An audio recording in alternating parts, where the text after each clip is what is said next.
انہوں نے غزہ کے شہریوں کو اطمینان دلایا ہے کہ اپنے حوصلے بلند رکھیں۔ انشاءاللہ ہم اسرائیل کو گھٹنے ٹیکنے پر مجبور کر دیں گے۔ السلام علیکم۔ آج ہم آپ سے غزہ اور اسرائیل کی تازہ ترین خبریں آپ کو بتاتے چلیں گے۔ غزہ اور اسرائیل میں جنگ بندی کس طرح ہوئی اور جنگ کے آغاز میں انہوں نے کیا کیا۔ بظاہر تو ایسا لگ رہا ہے کہ اسرائیل جنگ جیت چکا ہے، حالانکہ نتیجہ اس کے بالکل برعکس ہے۔ کہتے ہیں کہ جن کے دل کمزور ہوتے ہیں وہ جنگ نہیں کرتے، وہ لوگوں کو خرید کر بھیجتے ہیں۔ چونکہ تعداد میں اسرائیل لوگ ہم سے کم ہیں اور ہم ان سے بہت زیادہ ہیں، اگر وہ 70 لاکھ ہیں تو ہم 200 کروڑ ہیں۔ تو اسی طرح سے ان لوگوں نے، اسرائیلیوں نے جس طرح بربریت اور ظلم کی انتہا کی اور جس طرح تشدد اور خون ریزی کی، وہ کسی سے ڈھکی چھپی بات نہیں ہے، لیکن سچ ہمیشہ سچ ہوتا ہے۔ اور اللہ نے ایمان کی اتنی طاقت رکھی ہے کہ یہ بزدل لوگ جنگ ہار چکے ہیں اور لوگوں کو یہی بتا رہے ہیں کہ ہم جنگ جیت چکے ہیں۔ انہوں نے جتنے قتل کیے، جتنے لوگوں کو بے گناہ مارا، اسپتالوں میں جس طرح بمباری کی، جس طرح زخمیوں کے اوپر مزید بمباری کر کے ان کو مزید زخم دیے، مزید تکلیفیں دیں، لیکن میرے رب کا بھی کچھ حساب ہوتا ہے اور میرا رب بھی بے شک بہت ہی اچھا حساب کرنے والا ہے۔ تو ہوا کچھ یوں کہ یہ لوگ بالکل جھوٹ بول رہے ہیں اور جھوٹ کے ہاتھ پیر نہیں ہوتے۔ ان لوگوں نے کہا کہ بھائی ہم تو کامیاب ہو گئے ہیں اور ہم کسی بھی طرح سے یہ جنگ بندی نہیں کریں گے۔ حماس کے سربراہ قطاع القسام کے ترجمان ابو عبیدہ نے اپنے خطاب میں خود بیان کیا ہے۔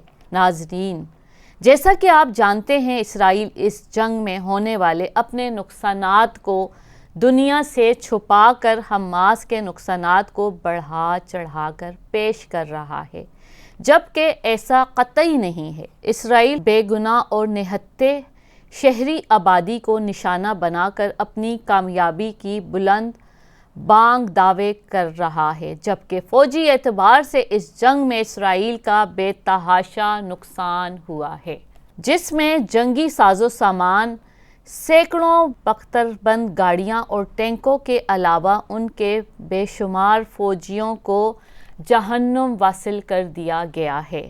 ابو عبیدہ نے اپنی تقریر میں کہا ہے کہ اس جنگ میں ہمارے مجاہدین ہر محاذ سے بڑی بہادری سے ڈٹے ہوئے ہیں اور اس 67 روزہ جنگ میں اسرائیل کو کوئی بھی کامیابی نصیب نہیں ہوئی ہے۔ انہوں نے کہا ہے کہ ہم انشاءاللہ اسرائیل کو اپنی سرزمین سے باہر نکال کر کھڑا کر دیں گے اور اسے اپنے قیدیوں کو آزاد کرانے کے لیے ہماری شرائط اور ہماری بات ماننی ہوگی۔ انہوں نے غزہ کے شہریوں کو اطمینان دلایا ہے کہ اپنے حوصلے بلند رکھیں۔ انشاءاللہ ہم اسرائیل کو گھٹنے ٹیکنے پر مجبور کر دیں گے۔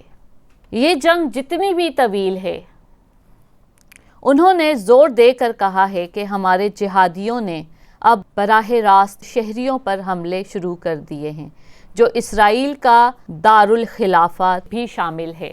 جی ناظرین، بالکل ہمیشہ سچ کی فتح ہوتی ہے، ہمیشہ سچ ہی جیتتا ہے، حق ہمیشہ جیتتا ہے اور باطل ہمیشہ مٹ جاتا ہے۔ یہ جو بھی کریں یا جو بھی ظلم اور ستم ڈھائیں، لیکن میرے اللہ کی لاٹھی بے آواز ہوتی ہے اور میرے اللہ کا جب ساتھ آتا ہے تو بڑے بڑے میزائل اور بڑے بڑی توپوں کا رخ انہی کمزوروں کی طرف ہو جاتا ہے اور انہی کو اللہ تعالیٰ ایسا عذاب دیتا ہے اور ایمان والوں کو ایسی قوت اور طاقت دیتا ہے کہ ایسے بے شرم لوگ اور ایسے گناہ گار لوگ اور ایسے بدبخت لوگ خود ہی اللہ کی پکڑ میں آتے ہیں، اور یہ ہو گیا ہے۔ اسی کے ساتھ ہمیں اجازت دیجیے، اپنا بہت خیال رکھیے گا۔ اللہ حافظ۔ وائس آف نیشن کی ویڈیوز دیکھنے کے لیے ہمارا چینل سبسکرائب کیجیے اور بیل کے آئیکن پر کلک کیجیے تاکہ آپ ہماری تمام آنے والی ویڈیوز سے باخبر رہ سکیں۔